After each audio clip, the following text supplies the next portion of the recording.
This little boy was very sad because he was going through very difficult times at home. His mother was trying to comfort him by all means, but the boy was not encouraged by anything. But this woman, who was already at a dead end, caught a scene.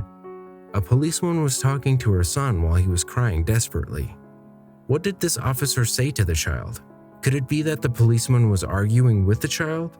Leave your like and watch the video.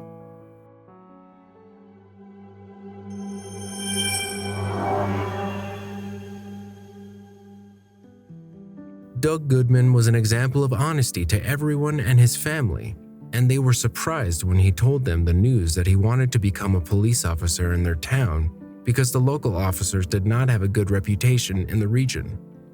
Doug knew about all these setbacks, but he was sure that he would not give in to pressure and would do his best to help people.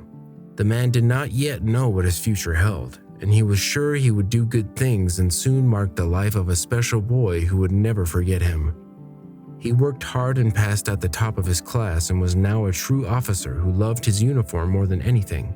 He felt it was his duty to go beyond being a police officer. He also felt he had an obligation to fulfill his duties as a human being. The other side of the story. Jeff grew up at home with his mother along with his half-brother named Matthew because their parents were divorced.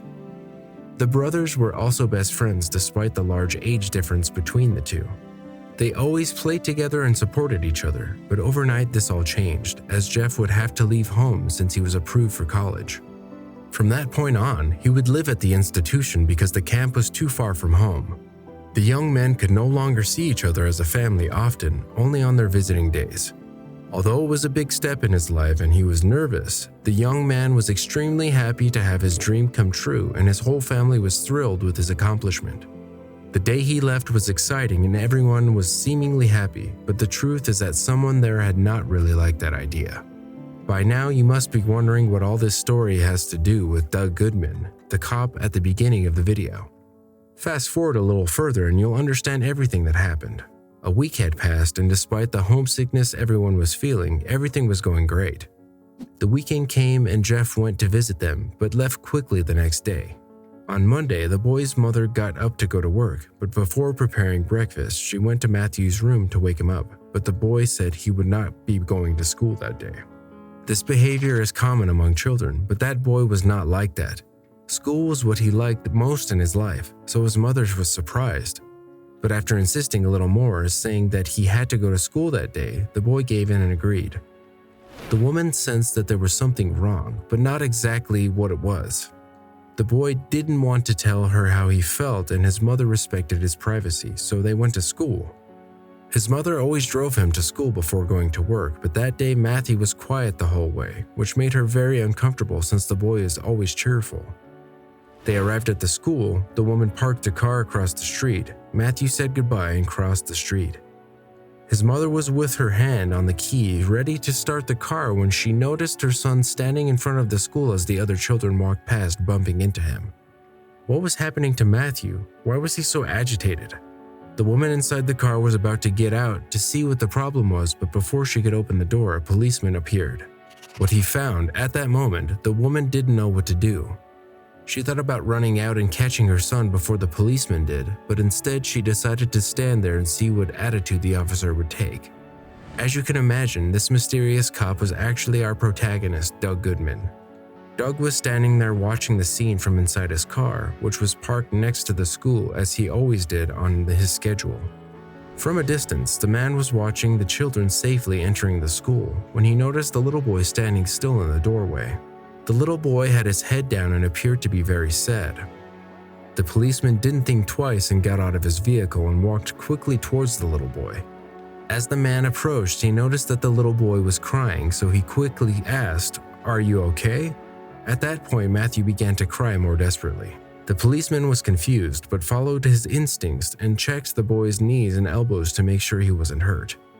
After checking to make sure he was okay physically, Doug knew that the boy's problem was emotional and then he was already very sad.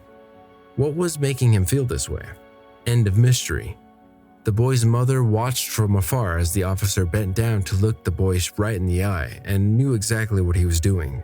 So she just stood by and watched as Doug spoke to the boy. I know you're not well at all, but just know that you can tell me what's going on and I'll do everything I can to help you."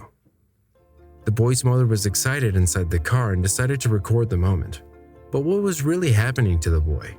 Doug had an inexplicable connection with the kids and said the exact thing, so Matthew opened up and told the boy what was going on, and the boy said, "I can't believe it. I don't know why, but my brother left me. He left and now I don't have any friends anymore. I miss him so much. I can't be happy." When he finished talking, the signal sounded, and his mother, seeing that the situation had not been resolved, opened the car door and went to talk to find out what was going on. The man soon explained the situation, and the woman could not contain herself and began to cry as well. She hugged her son tightly and managed to calm him down, took him to the classroom, and promised herself that she would give him double attention to make up for the lack of his brother. A new feeling. She thanked him immensely because not just anyone would do something like that. When she got home, she shared this touching story that soon went viral. In a few days, the post had already accumulated thousands of comments. The woman wrote, "I can't thank you enough for what this man did for my son. This beautiful attitude melted my heart. That was a great act of kindness, and this doesn't happen often." Doug found out about the post and started talking to them often. More they didn't know, but that day a new feeling was born in their hearts. Matthew began to deal better with homesickness because his brother would text him at night, and the little boy was never sad for his reason again. Because he understood what he was doing and was so proud of him. Because of Matthew's homesickness, a new feeling was born between Doug and his mother, and now that he was getting messages from his brother and had gained twice as much attention from his mother, he had also made his new stepfathers a great friend. That day changed everyone's life, don't you think? If Matthew had kept that feeling in his heart forever, none of this would have happened. That's why some things come to good. Do you like today's video? Leave your opinion or message in the comments. Thanks for being with us. See you soon.